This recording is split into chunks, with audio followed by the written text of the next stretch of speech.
È stata Pergine Valsugana ad ospitare quest'anno le operazioni preliminari per il via della 67esima edizione del trofeo Alcide De Gasperi, classica internazionale riservata agli Elite Under 23 che come da tradizione si è disputata nel giorno della festa della Repubblica. Siamo con Andrea Furlani, presidente dell'Unione Sportiva Aurora, il trofeo De Gasperi, una gara dalle due anime e oggi si parte da Pergine Valsugana. Assolutamente sì, quest'anno partenza da Pergine Valsugana, una cornice splendida per il Trentino, per la Valsugana e una sinergia splendida anche quella che riusciamo a instaurare ogni anno, 67 edizioni infatti con gli amici del Veneto e del team Angarano. Anche quest'anno al via il meglio delle squadre internazionali. Sì, molte squadre straniere, 13 esattamente al via, squadre professional, continental, squadre di club, un bel mix e i presupposti per una gara splendida ci sono tutti.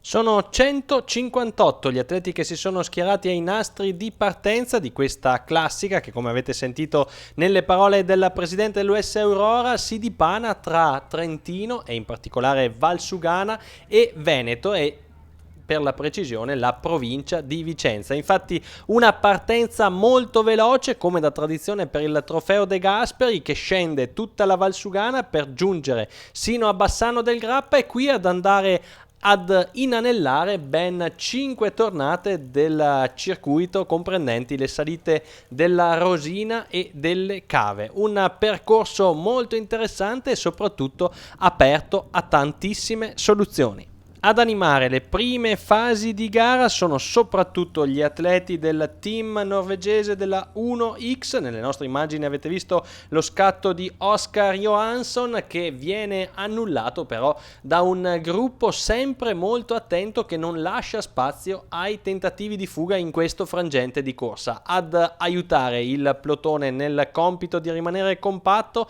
è sicuramente il tracciato in discesa per tutta la prima parte di gara. Si scende infatti lungo la Valsugana, un territorio ricco di storia e di attenzione per il mondo delle due ruote. Su queste strade si corre anche la celebre Coppa d'Oro e ovviamente il trofeo De Gasperi che lo scorso anno con il percorso al contrario, quindi partenza da Bassano del Grappa e arrivo a Pergine Valsugana, aveva premiato il trentino di Rovereto Riccardo Lucca in forza all'epoca alla General Store e quest'oggi al via con la maglia della Work Service Vitalcare Videa. Intanto vediamo il plotone sfilare per le strade di Bassano del Grappa, transito in Viale delle Fosse in senso contrario rispetto a quello che sarà l'arrivo e poi si entra, come detto, nel circuito della Rosina. Un anello ormai collaudato, quello scelto dal team Angarano per questa seconda parte di corsa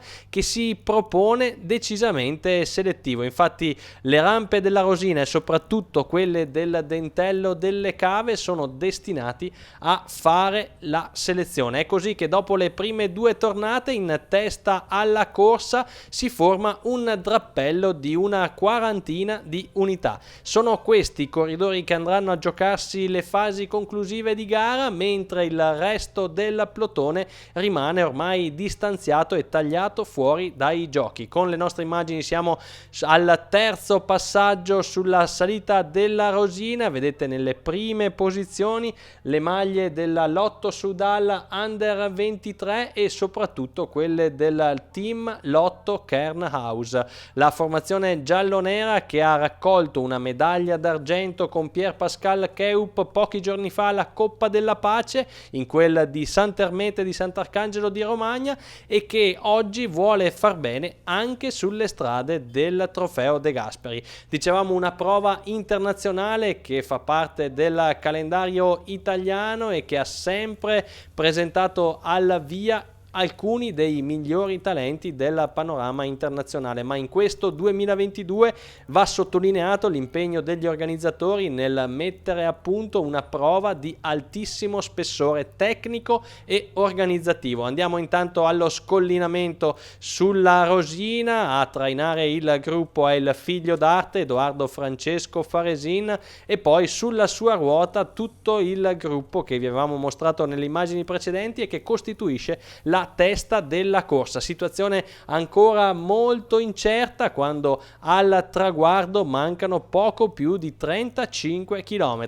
A forzare il ritmo a questo punto sono proprio i portacolori del team Lotto Soudal, che pongono in testa al gruppo due portacolori per alzare il ritmo in salita, e nello specifico vediamo Luca Van Boven a guidare il plotone di testa e mettere alla frusta tutti i migliori di giornata. Sotto il ritmo delle maglie della Lotto Soudal si seleziona ulteriormente il gruppo di testa, e dopo una veloce discesa che riporta gli atleti a Bassano del Grappa, ad andarsene è una coppia ben assortita formata dal britannico Matthew Kingston del team Zappi in compagnia di Pierre-Pascal Keup del team Lotto Kernhaus. Questi due atleti nel volgere di pochi chilometri guadagnano subito una cinquantina di secondi sugli ex compagni d'avventura e si involano ad affrontare per la quarta e penultima volta la salita della Rosina. Su queste rampe arriverà anche la reazione del gruppo inseguitore, che però non riuscirà ad agganciare questi due battistrada. Infatti ottimo l'accordo in testa alla corsa, due passisti scalatori che proseguono di comune accordo e riescono a controllare e soprattutto ad imbrigliare il ritorno degli inseguitori. Un'azione davvero encomiabile quella di questi due atleti, di Pierre-Pascal Keup, tedesco della Lotto Kernhaus, e del britannico Matthew Kingston. Questi due corridori vanno quindi a scollinare al penultimo passaggio sulla Rosina, mantenendo 25 secondi sui più immediati inseguitori. È quanto basta a questi due battistrada per presentarsi insieme anche all'ultima tornata sulle rampe della Rosina, ed è qui che Matthew Kingston, ormai allo stremo delle forze, dà l'ultimo impulso all'azione dei battistrada e poi lascia strada a Pierre-Pascal Keup, il 21enne tedesco, alla ricerca del primo successo internazionale e del primo successo stagionale in questo 2022. Non ha nemmeno la necessità di alzarsi sui pedali, è sufficiente proseguire della propria andatura, e Kingston perde contatto dalla corsa. Siamo ormai in vista dell'ultimo scollinamento con Pierre-Pascal Keup che transita al Gran Premio della Montagna con 35 secondi sui più immediati inseguitori. A questo punto il traguardo di Bassano è lì sullo sfondo ad attendere Keup. C'è da affrontare solo lo strappo delle cave, ma per questo corridore che in discesa pennella perfettamente le curve che riconducono verso San Michele, ormai sembra essere una formalità anche l'ultima salita di giornata. Grande lucidità da parte del tedesco, mentre alle sue spalle va a comporsi un quartetto di inseguitori di altissimo livello. Infatti insieme al belga Luca Van Boven della Lotto Soudal Under 23 ci sono il danese Anders Foldager della BS Carrera, il norvegese Zacharias Loland del team 1X e Sergio Meris della Kolpak Ballan. Questi quattro inseguitori però non riescono a raggiungere il battistrada, che si presenta così tutto solo al triangolo rosso dell'ultimo chilometro. Il viale delle Fosse, nel cuore del centro storico di Bassano del Grappa, lo attende per tributargli un'autentica standing ovation strameritata per il primo successo stagionale del 2022 di Pierre-Pascal Keup, team Lotto Kernhaus, che va quindi ad iscrivere il proprio nome nel prestigioso albo d'oro del trofeo Alcide De Gasperi. Si sprinta invece per il secondo posto, ad avere la meglio è proprio Luca Van Boven della Lotto Soudal Under 23, che precede al photo finish Anders Foldager della BS Carrera. Quindi seguono Loland, Meris, Raccani, Lucca, Villa, Gessner e Petrucci. E ora spazio alle interviste del dopogara. This is the first, but is a beautiful victory for you today in Trofeo De Gasperi. Yeah. It was hard, but it was enough.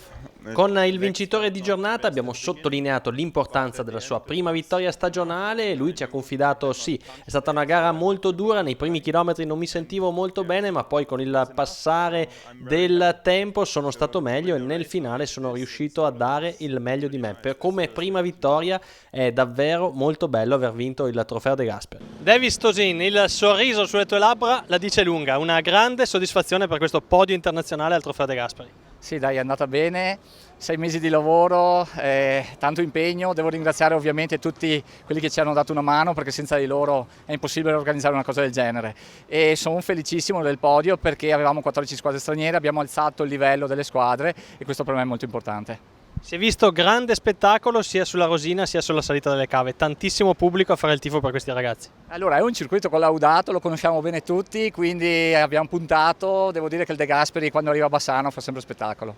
E adesso il prossimo anno partenza da qui per andare verso Trento. Sì, allora andiamo dagli amici di Trento, anche lì c'è una bella salita al Tenna e adesso studieremo durante l'inverno qualche alternativa magari per renderlo ancora più bello.